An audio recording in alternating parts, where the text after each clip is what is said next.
Welcome to BMI Redefined with Jen and Mo. Let's do this. Oh yeah, let's do this.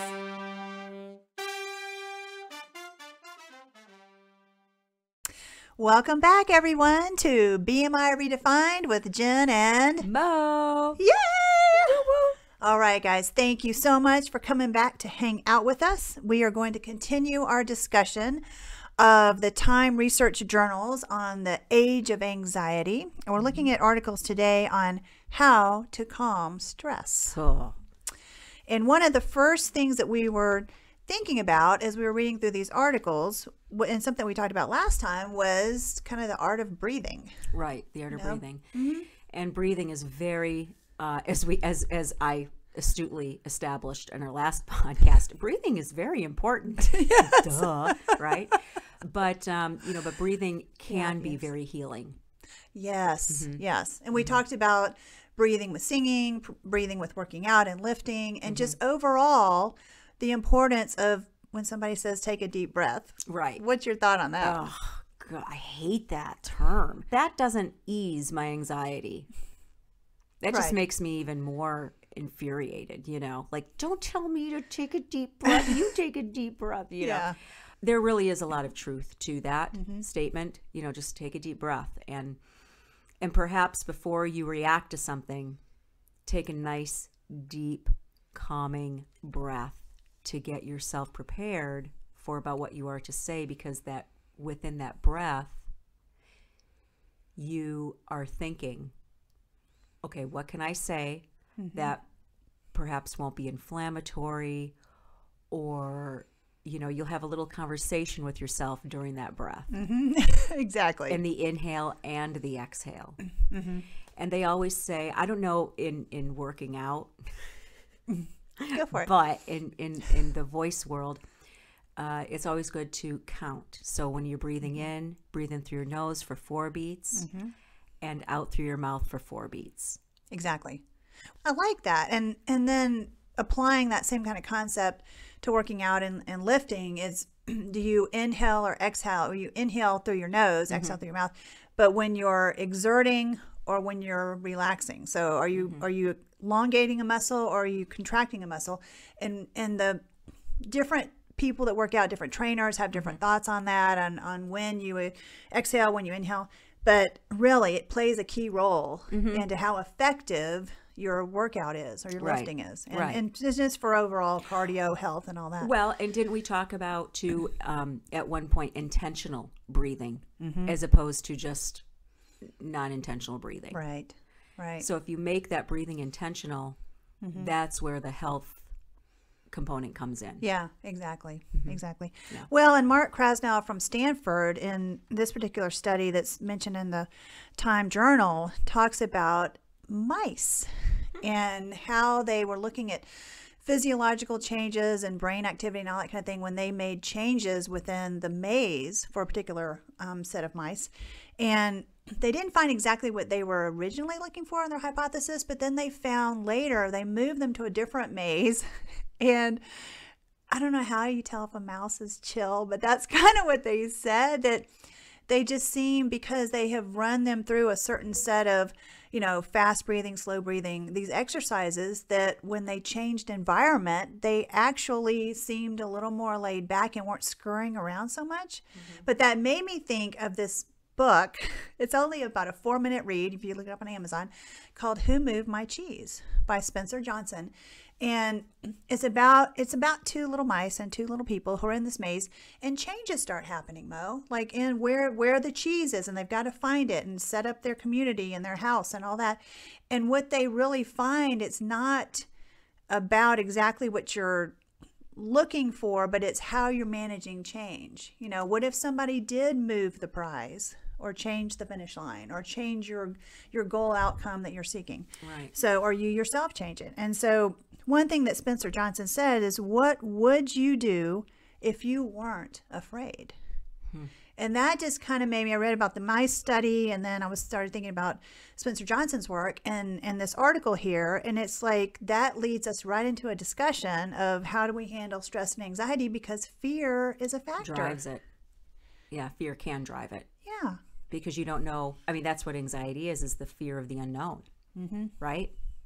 Yeah. And so how taking a deep breath and not thinking of it like in that condescending way, oh, you'll get over it, just take a deep breath, but just really, like we said, focusing on intentional breathing and just taking that deep breath, as you said, to think about the situation and what action or words that we should use. Right. And, you know, I probably the most anxious time in my life was when my mom was passing away. The anxiety that I had with her and watching her, you know, decline was devastating because it is the fear of the unknown. I mean, I feel that I have a strong relationship with God, you know. I don't always talk about it, as you know, but, you know, and you can rely on that, right? And to help maybe take away some of that fear that we're talking about. And if you're not religious, then you know, your spiritual light or whatever it is, you know, that helps get you through, to help get that fear out of you, you know. But anyway, you know, but as she was, you know, lying there dying, basically, I was really relying on that God would take away that fear, because I didn't want to feel anxious about this whole experience, because I could feel myself going into, if I let myself think about it too much, I would be going into a panic attack. And after she passed away, I did go into a panic attack because, like, you know, she left and she's gone. And you wouldn't believe, I mean, I can't even tell you the dreams I've had. You know, they're dreams of abandonment. She never abandoned me in life, you know, but her dying, and that caused me anxiety that I didn't have her there anymore to, like, call her up and to talk to her and to hear her voice and to hear her laugh. And that put me into a real anxious state, and depression, of course, which goes along with anxiety. And I gained a lot of weight, you know, and so the anxiety turned into eating food that I shouldn't be eating, you know, maybe, you know, imbibing a little bit more than I did before. It just led me down a path of destruction of my body because I just didn't care anymore, because the anxiety and the fear just took over. And so and I felt like I was, like, in a hole. And it took me, like, I feel like it took me like 5 or 6 years to dig out of that hole. Wow. You know, and, you know, thank goodness, you know, through counseling and things like that. I mean, my mom and I were extremely close. I mean, we were best friends, you know, and because I never married, you know, I didn't get married until late, like 2 weeks ago.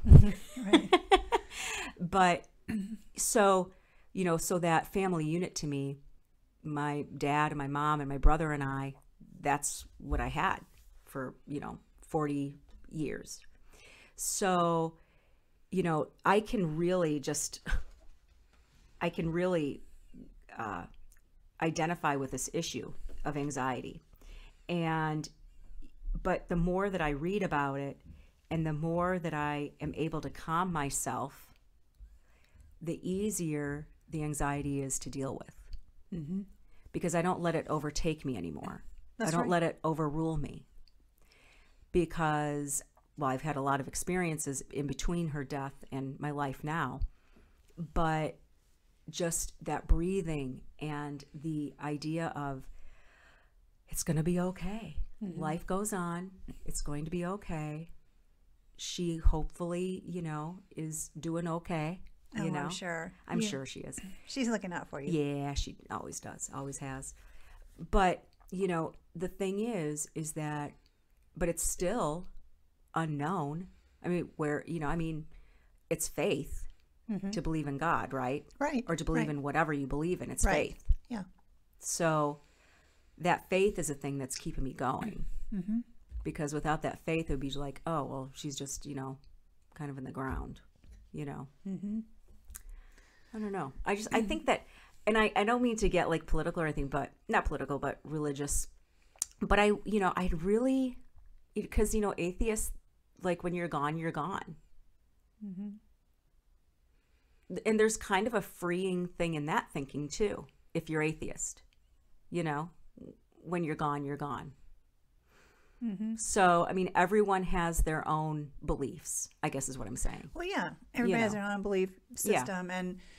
And what we talk about, with our BMI Redefined, body, mind, image, that spirituality, that soul. Mm-hmm. We talk about mindset, but there's kind of a soul set or a heart set. Yeah, absolutely. Yeah, when we talk about how this works together holistically and how we do on a daily basis try to handle the stresses and the anxieties of life. Absolutely. And yeah, and having a strong faith or a faith-based relationship, with God or whom you believe in, mm-hmm. is, I think it's vital. I mean, mm-hmm. that to have something bigger than you. Exactly. To have so that something you can bigger give than it you. over to mm-hmm. that idea and just say, this is way too much. I can't handle this by myself. Well, even personally, before we start all this today, I was brushing my hair upstairs, the mm-hmm. main, and just kind of, thinking, meditating. By the way, that's praying. Not hair, that's a mane. Go ahead. Yeah, brushing your mane. Yeah, brushing my mane. And just kind of, praying about today and carrying mm-hmm. us through this and the conversation and that kind of thing. Mm-hmm. I was definitely praying about this before we came here and did this. Good. Yeah. Yeah, I wasn't. But that's okay. That's why we're different. But, But I understand that. I understand that. And there is a, there is, prayer is, of course, I don't make fun of it, but it is very important, mm-hmm. And especially if you're religious, it's very important. Right. Right. So, and the whole idea that we were talking about, kind of the body, mind, image and the breathing and the mindset mm-hmm. and the heart set and all that, mm-hmm. it all works together. Yeah. It definitely dovetails into a whole person. Right. And who's having experiences. And some of these experiences, as we've talked about, do bring on, as in what you were talking about, the stress or the anxiety can lead to depression at times. And just trying to figure out how to process that, I guess, is where we're really going on all these conversations, Mo. Is just how do you process it? Right. And and I think before it was like, okay, well, just how you feel and everything. But now there's new like scientific evidence, mm-hmm. and it really kind of points out to this in here that there's a reason, your neurotransmitters. I mean, there's a reason why you are calm, mm-hmm. or why you can calm yourself down.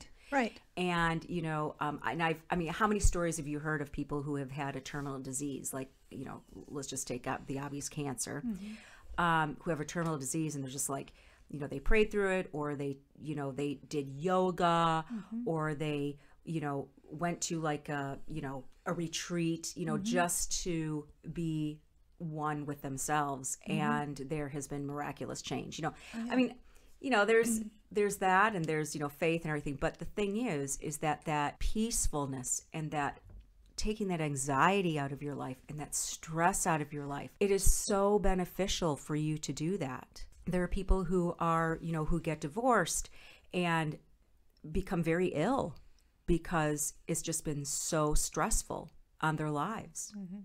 And to be able to go through that peacefully, So, if you can, But well, didn't you think anything can wreak havoc, I guess is what I'm saying. Yeah. Any kind of, death, divorce, marriage, illness. No, I'm still in my honeymoon period. Yes, you I'm are. So yeah, any of that, and what we're kind of talking about also is not only being centered and meditative and all that, breathing, all the pieces that come together, but also having what we're doing right here, having support system, somebody to talk with. Right. That makes a difference too, don't you think? Oh, absolutely. And communication. Yeah. Right. Yeah. which kind of segues into the next part, right? Nice segue. I'm so I'm impressed. so proud. Sometimes I'm kind of proud of myself. Yeah, that's a good one. Thanks. So the next section that we're talking about, you want to jump in? Yeah, there? so it's talking about money, and we're not really going to be talking a lot about this section a ton, but I can just tell you right now. I mean, I've been married for 3 weeks, right? And before we got married, his idea of money is you're going to save it and we're going to do, we have a budget and da da da da da. My idea is, okay, I make money, I pay my bills, and I get to spend the rest. Well, so I'm finding out that when you're married, it's not quite like that. Not quite. It's a little different. It's a little So I'm like, dang it. So I kind of screwed myself that way. No, but it's good to be on a budget and everything. Yeah. But yeah, it's kind of stinks. But I've noticed, though, that when I do plan, it is much more settling and, just simple strategies, and the biggest strategy is communication. Yes. Right? You want to talk about that for a second? Because this is pretty cool. You mean communicate about it? Yes. Yes. That would be awesome. Yeah, it's interesting because what they were talking about in this section is talking things through, basically. And that, because even, Michael and I were kind of talking about this the other day, is like when financial discussions come up, even with an accounting degree, Mo, I'm not the best at just sitting down and talking about personal finances. So, talking through, making an appointment with each other, if you will, and setting aside some time to actually talk about finances and seeking a greater understanding of the financial position within your home, within your relationship. And it says there's a quote in this particular article by Kate Ashford, which says the more you can be open with each other, the more prepared everyone is going to be. Kind of like you're talking about, Andy, talking about the budget. Just knowing that, and just setting some time aside to talk, that will reduce your stress, just knowing you're going to have this conversation, right, for the most part, in seeking understanding. And that kind of made me think about, like, you're ill, you're not feeling well, and you make the doctor's appointment, and immediately you start feeling a little better. Yeah. It's because you plan something. You plan to do something about what's going on. Right. So that's kind of where this article or this research study comes in, is saying just make some time to talk about it and communicate. Yeah. Is that kind of what you got out of it? Yeah, that's exactly what I got out of it. And the thing with the money thing too is that there can be, I think it depends like how you've grown up too, because how your parents handled it. There are some parents who just don't talk about money in front of the kids, where sometimes I think it's okay for them to talk about money in front of the kids because I think they kind of need to know what's going on. But on the other hand, there are people who really talk about all of their business and everything financially and everything with their kids, and that stresses their kids out. So you have to kind of pick and choose what you're going to talk about, right? I mean, as a parent, right? Right. And there's a lot of, and for some people, there is a lot of fear and shame around money. Like if, say, you grew up without money, right? So you grew up without money and all of a sudden you're making money, there might be some fear and shame behind making that money. I mean, I know it's kind of weird, but people do feel that way, So, yeah. So that's where you need a counselor. But anyway. Well, but yeah, I mean, but it just really just kind of, comes back to, like you mentioned earlier, about planning. Planning and communicating. Planning to me is just so confining, but I'm learning that planning is for the best. It is. I know. So. Yeah, I'm learning that too. Remember, we took that personality test. We have the same personality. So, yeah. Credit cards count? Yes, credit cards. Oh, my God. Dude, that's what gets people money. Do you know that I don't even have a credit card? Do you know that? Nope. Debit? I have my debit, but that's not a credit card. No. That's out of the bank account. Right. Right. Yeah, I don't have a credit card. Nope. Well, what I do is I do have one credit card. I did kind of lie. I do have one credit card, but it's hidden. And it would take me a long time to get that credit. It would take a lot of effort for me Right. to get that credit card. So I'm only using it for emergencies. That's good. Yeah. You know, like if I need to go back to Michigan for something or fly back or something, then I've got that money for an emergency. But nope, I do not have that credit card in my wallet. No, ma'am. It's not even on my Amazon account. It's nowhere. Wow. Yeah. And I think it's really good cool. to have a credit card for an emergency. Yeah, for emergencies. Yeah. Yeah. Definitely. Yeah. So just following on with the communications, the next research in this particular issue that we're talking about is likes, follows, and fear. Emily Joshua talks about this, and the statement at the opening to this particular section of the research journal says, among young people, spending hours on Twitter, Instagram, and Facebook could increase feelings of anxiety, inadequacy, and fear of missing out. But done right, there may be advantages to this connectivity.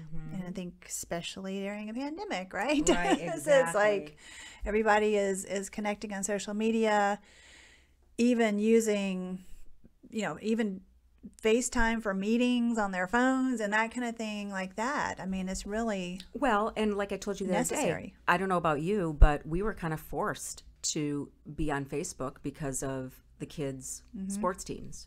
Well, just check Facebook. It's like, well, I don't want to check Facebook. Can you just send a document? But no. It's all Or a group, or a group electronic. text. Yeah, electronic now. Yeah. So one thing that they were talking about in this particular section was the correlation, and I was actually talking to my kids about this, the correlation between screen time and anxiety, and whether you see it as positive or negative. And there are nuances in both directions of that. And really what this particular research was talking about was consider the screen time and the type of social media platforms that you're looking at during that screen time. So they said on average, the average person spends like 3.5 hours screen time, like on your phone. I didn't realize it adds up. It does. Yeah. But looking at the types of platforms, are they calm or are they incendiary in nature? I mean, what kind of emotions are they going to draw out of the person who is looking at that screen? And, not just how much time, but what type of emotions are going to be drawn out, and how is their body going to react to those emotions, and whether it's anxiety, stress, or is it inspiring? Right. And can I just quote this here? Yeah, what it says yeah, in go here? ahead. So it says social media is not always the same thing. Whereas one user might spend 2 hours looking at pictures of cute animals or memes, another user could spend the same amount of time entangled in heated arguments about divisive topics such as politics. Social media is an innovation. It's a technological innovation that can be very, very useful, but we need to understand it well so we can make sure that we are using it optimally and not having it inadvertently actually cause us problems. And that was by Primac. But yeah, and that's exactly what you were saying.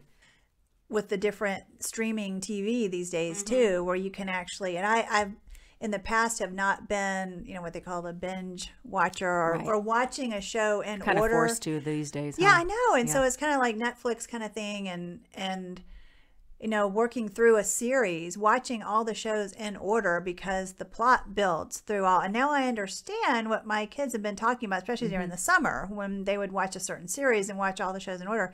I get that now. So, yeah. But, but doesn't that cause like a little bit of anxiety too? Because you want to know what's going to happen next and I can't finish it. And oh my gosh. And the cliffhangers. Right. Oh my gosh. Everybody in the family had fallen asleep, either on the sofa or gone to bed. Yeah. I sat up till after midnight because there kept being a cliffhanger. And then on Netflix, it's so cool, but it immediately, the little dial starts spinning, counting down. It goes right into the next Right to episode. the I say, next okay, one. one more, just one more. I And then know. there would be another cliffhanger at the end. So I like know. 5 episodes later, Right? I know. And I don't even watch TV I was anymore. very entertained. I hardly watch TV anymore. I just kind of watch that. Yeah. I yeah. know. I don't know. But But that, so that added to my, I was above the 3.5 screen Right. time. exactly. Exactly. I know. Oh my gosh. Well, one thing also in this, we talked about screen time and types of platforms that we're engaging with, but also put a positive spin on this. And we've talked about this even on our podcast about seeking out connections and supporting networks through social media. Right. Yeah, exactly. And it can ease some of that anxiety. Yes, it can do the opposite effect. Right, because you're connected people with friends and people. Social media isn't all bad. Right. You know? So, well, and then we go into the detox of social media. So saying that not all social media is bad is because it's not. Social media serves a lot of positive purposes. Right. And interesting though, the next article in this particular section of research by Dan Bova is entitled "The Case for a Digital Detox." Would you like to enlighten us on that, Mo? Just taking a step back from technology, might help release some of that anxiety. But okay, so you see on Facebook all the time or Instagram or whatever, I'm taking a hiatus. I'm taking a break. Hold on. I'm unplugging. Yeah, or I'm unplugging. Yeah. Right? Okay. So I thought it would be brilliant for me to try this, right? I lasted I prepared everyone. I am going off social media for how many hours and blah, blah, blah, blah, blah. May I laugh yet? Right? Yes. Sorry. I'm back. I support you. Yeah, whatever. I'm back the next day. I can't do I didn't even notice you laughed. That's my point. That's my point.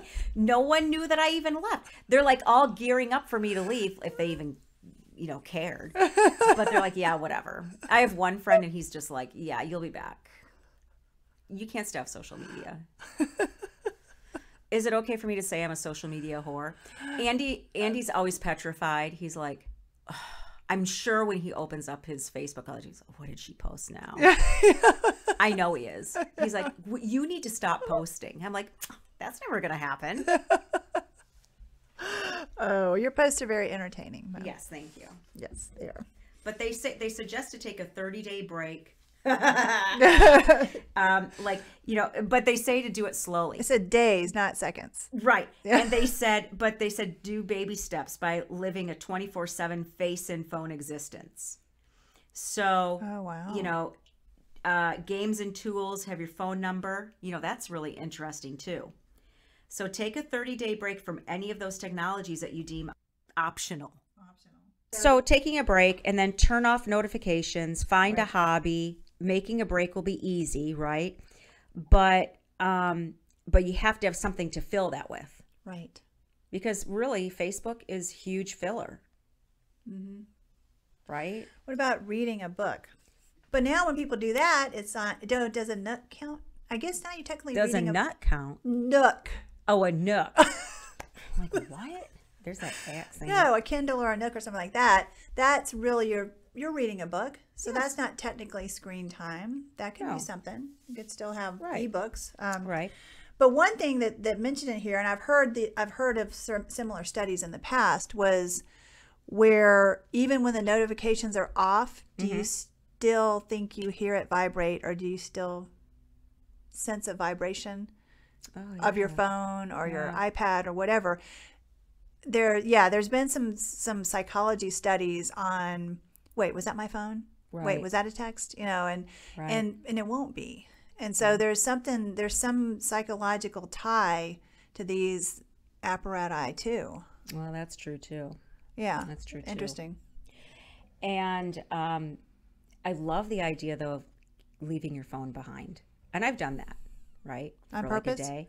On purpose. No, we're not bringing that up. The other night. Yeah. You left it somewhere, you said. She's giving me a mean look right now. Okay, so it's Andy's fault. So how could it be his fault? You're the one that left your phone in the fridge. Overnight. Overnight. Well, I was getting him a soda, and the dogs were barking, and I was just overextended and cooking dinner, doing all those things, And Andy's like, hey, can you bring me up a soda? I'm like, yeah, sure. So I go in the fridge and I put my phone. Oh, I know. I was talking to my dad. You left your dad in the fridge? I left my dad in the fridge. Well, no, there was something that happened to the phone, so I just quick turned it off and I grabbed a soda and I shut the door. Oh my gosh. I know. I think I'm losing it, man. There's like a look of puzzlement on my face right now because how can you blame that on him? Does it make you less anxious blaming it on somebody else? Because I can. Everything that goes wrong in my life is everybody else's fault. That's how I keep less stressed. I see that. Yeah. Okay, I get you. So there's more to this whole leaving your phone behind and all that. Have you ever left your phone behind? Not behind, but have you intentionally left your phone for a day? No. Oh, I have. It's like actually pretty cathartic. Well, yes and no. So when we would go on backpacking trips or camping trips like that, you get out of the zone. So there is no cell. My phone is buzzing right now. Sorry. You're going to leave this in here, aren't you? So slight distraction because I just heard it buzzing. So I'm just going to ignore that. So going out into nature, sometimes you get out of cell range. Even driving certain places, there are gaps. And so you have to do something else besides listen to your Apple Music or what have you. Have a conversation with people in the car or have a conversation with people you're hiking with or a conversation with yourself. I've done that. Yep. Have you ever answered yourself? Yeah. Yeah, they say when you answer yourself, you're crazy. So I'm just saying. No, I don't know. Well, there was a study at Georgetown University where they talked to people who use their social media and screen time and all that quite a bit and keeping up with whatever they're keeping up with, you know, whether it be the news or politics or religion or sports or hobbies or whatever. And one of the adjectives that came out of this of talking to people about their emotions or how did they feel after they had used their screen time and they had been there for hours. Exhausting. Yeah. Exhausted. Yeah. You know, and that made me really think about, you know, people of all ages, really. You know, a lot of screen time that can be mentally and emotionally fatiguing. And do we just not realize that? Yeah. I don't know. I mean, it just makes you think. Yeah, I would agree with that. So there was a particular page in this research article that you really loved, something called Go Nuclear. Yeah. You want to talk about that? Before we talk about that, can I bring one thing up? Yeah. There was one thing in here that it said, be thankful for jealousy. There's just one thing I wanted to say about this. Yeah. Facebook. Okay. Everything is all happy most of the time. And then there's, you know, the GoFundMe pages where, you know, they're the sad instances. And, you know, things like that. But when people post things and you become instantly jealous, like, oh man, they're so lucky. They're so, you know, this and that. Step back, take a big breath, and ask yourself, what 3 things are you most thankful for in your own life? I love that. I like that. I like that a lot. Isn't that great? Because there's so much to be thankful for. Right. And even when life is just down in the dumps, there's always something to be thankful for. There is. So, I don't know. I just kind of want to put that in there. I like it. It's just having gratitude. Having gratitude. Yeah. Right? Yeah. And, you know, because often more there's going to be things going right in our life than wrong. That's a good point, Mo. I like that. Well, it's not my point. It's in the Time magazine, but that's okay. Still, but I picked it you out. Highlighted it, yes. Do I get points for that? You do. I picked it out. Okay. Yes. So, go nuclear. This was my favorite little thing. I know, it would be. Go tell us So, about it. these are thoughtful, soul-soothing tips. Fail you and you feel as if you need to take more. Extreme measures to break your phone habits. Try some of these more permanent digital detox tips. That actress, writer, hilarious person, Megan Mullally. Is that how you say her name? Mullally? Megan Mullally shared with Real Simple at your own risk. So, throw your phone in the toilet. Put the toilet in the trash, leave the house, and burn the house down. Don't burn the house down. No. Well, we need to caveat this. This is a comedian. This is a comedian, right? Saying these things, right? So we're not recommending. We're not this. recommending to burn your house down and become pyromaniacs. Yeah, okay. No. Next, go ahead. Feed your hands to a wild animal. Again, we don't recommend that. Now this is true. Stop sexting and start actually having sex. Amen, sister. It may seem weird at first, but it should all come back to you. It's like riding a bicycle. Did I just say that? Yep. I'm blushing again. I know, right? Okay. All right. Go ahead. Glue your iPad to your butt, or better yet, to a stranger's butt. I like that one.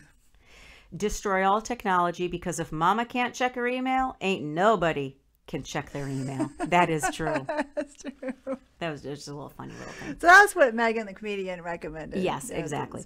So the next one is really close and dear to both of our hearts, right? It is. Yeah. So, I have to say, the next part is the healing power of pets. And even though, our pets are, can be a pain in our patooties sometimes, we love them dearly, right? They are so cute.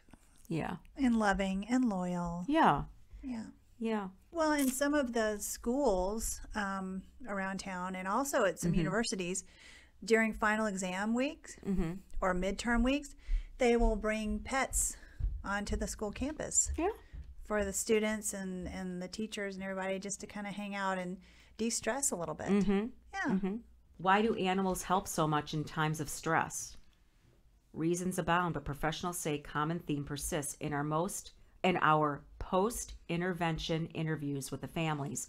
We asked if the dog helped or facilitated communication, and overwhelmingly they said, oh yes.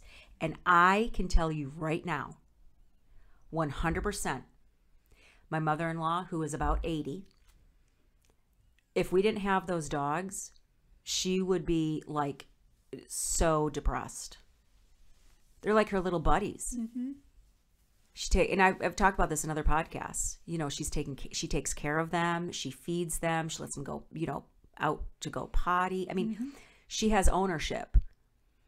She gives them belly rubs. Oh yeah, right? Daisy especially, right? I mean, they go down first thing in the morning and they sniff at her door to see if she's awake yet.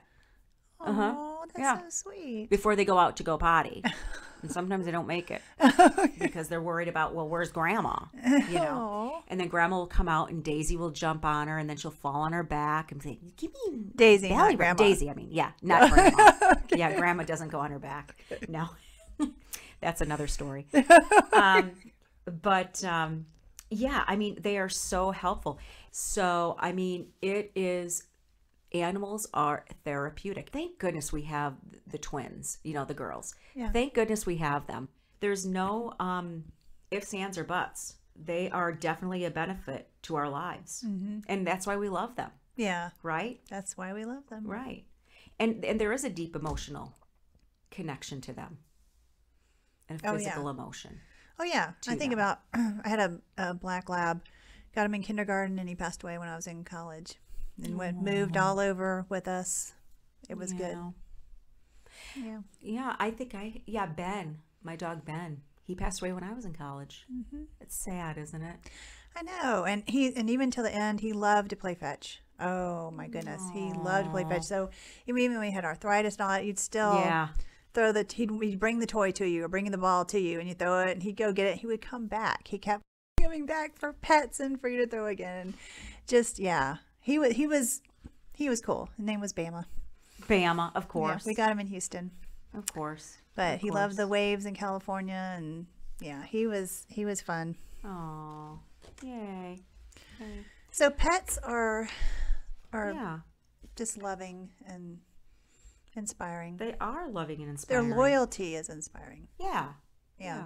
Exactly. And even this article talked a little bit about, not that our dogs would ever do anything bad, like chew up your passport or anything ever. I mean, they deal with anxiety too. They deal with anxiety too. Right. Yeah.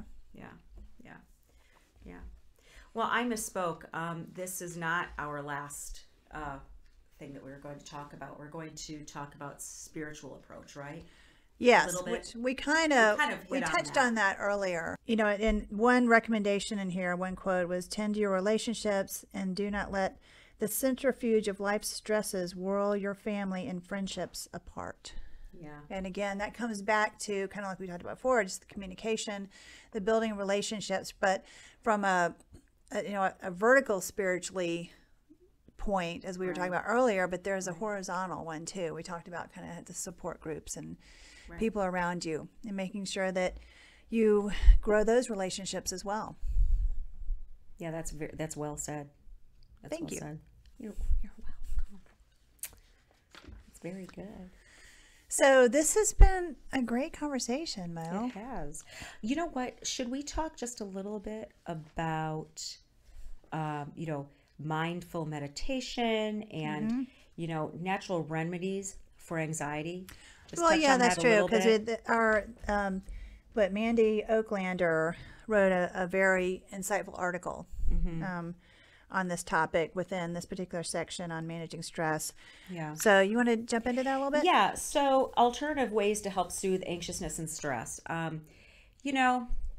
have to say something, and I know that my friends who are all into like the oils and everything, I am very much a cynic with that stuff. I'm like, yeah, whatever. Like my teacher friends would always have oils in their rooms and, this takes care of ADHD and, things like that. The more I've been reading about it, I'm not going to discredit that, because I'm sure that there are some things that do help with some things. I'm not really sold on it that it will take care of it completely. And I may never be that type of person, but I'm not the type of person anymore that's just discrediting it. Because I think of, like, if I'm sitting there with like a hot towel with lavender on it on my eyes, it really is soothing. And it feels good. And the smell and the aroma. I mean, there is something about it. Well, because you know why? Why? Because it helps you breathe. Well, I was just thinking like hot tea. Right. Like the, was it the Earl Grey? Yeah. Is it bergamot? Is that how you pronounce that root? And that has actually properties of, I don't say ease anxiety, but just kind of having you feel refreshed, that kind of thing, and more centered. And so, there's this whole aromatherapy. Just like ginseng, right? Ginseng. Oh, yeah, ginseng too. Yeah, ginseng too. And fish oil, that's another one. Omega-3 essential fatty acids are crucial for healthy brain and nerve cells, things like that. And chamomile too. Yeah. We used to take that on like hiking trips and camping trips, that kind of thing. It's just kind of a campfire, have some chamomile tea. Have right before bed. It soothes and eases you. Some herbal teas, non-caffeinated. And then they bring in vitamin D. I've never heard of holy basil, but it's from India. Lemon balm, passion flower. Sounds like something Robin would have said. Who's Robin? Batman. Who? Holy basil. Oh, weirdo. Sorry. Lavender, so those are just some things. But yeah, those are, I don't know. I think that is, those can also help aid in that. So yeah. Yeah, it's like we talked about earlier, there's kind of this whole holistic approach. Right. To trying to alleviate stress. And to be your best. Yeah. And, you know, say you are having someone in your family that's passing away, or say you are, you know, having some, you know, issues or personal issues or issues with other people or whatever. Relationships, you know, those can create a lot of havoc in your life. But the more centered you are, the more healthy you are as an individual, will get you through whatever you need to get through. That's true. And with the guidance of your spiritual thing that you do. Right. Either through meditation, through God, through a higher being, whatever. So just trying to figure out, you know, the path that we're supposed to be on as far as walking through our own stress and anxieties in our lives. And this was all today about, you know, lessons and treatments, you know, to kind of help you get through. And here's the biggest thing too. You're not alone. No. You're not alone. You know, if you're dealing with divorce, if you're dealing with death, if you're dealing with whatever it is that God is throwing in your face or whatever, someone's already been through it. So lean on them. Right. You know, lean on them and say, hey, how is this for you? You know, you're going to have your own journey through this, you know, because I think I started the whole thing off with kind of talking about my mom. My mom's death was a journey, but it was my journey. And my brother had his own journey with it. You had your journey with your parents' death. Oh, yeah, exactly. Right? But the thing that's common is they're all gone. Right. And that's the common thing that you can have with others. Right. You can draw on all of your experiences. Right. Yeah. You know? Exactly. So, I don't know. Well, and you kind of touched on, so the next podcast that we're going to be looking at from the Time Research Journal series on Age of Anxiety is our next chapter entitled You Are Not Alone. Yeah. So that's what we'll be visiting next time we all get together. But this conversation has been awesome. It has been. It was good. Yeah. I enjoyed it. I did too. Yeah. I did too. I learned a lot. And we just want to hear from you guys, from you listeners, and tell us about your anxiety. Yeah. Tell us about what makes you the most anxious. Tell us what are some things that, or some remedies that you do to make yourself calm down, because that's what really is. It's in the solution. Right. To the problem. And if we have many different solutions from many different people, maybe perhaps one will be a good solution for you, our listener. So, yeah, that's true. So thanks for joining us, everybody. Yes, whoop, thank whoop. you. Whoop, whoop. And we are, we're out of here, I think, right? I think so, for now. Yeah, for now. Okay. Well, thanks for joining us on BMI Redefined with Jen and Mo. All right, guys. Thanks. Have Bye. a great week. We'll see you next week. See you next time. All right. Bye.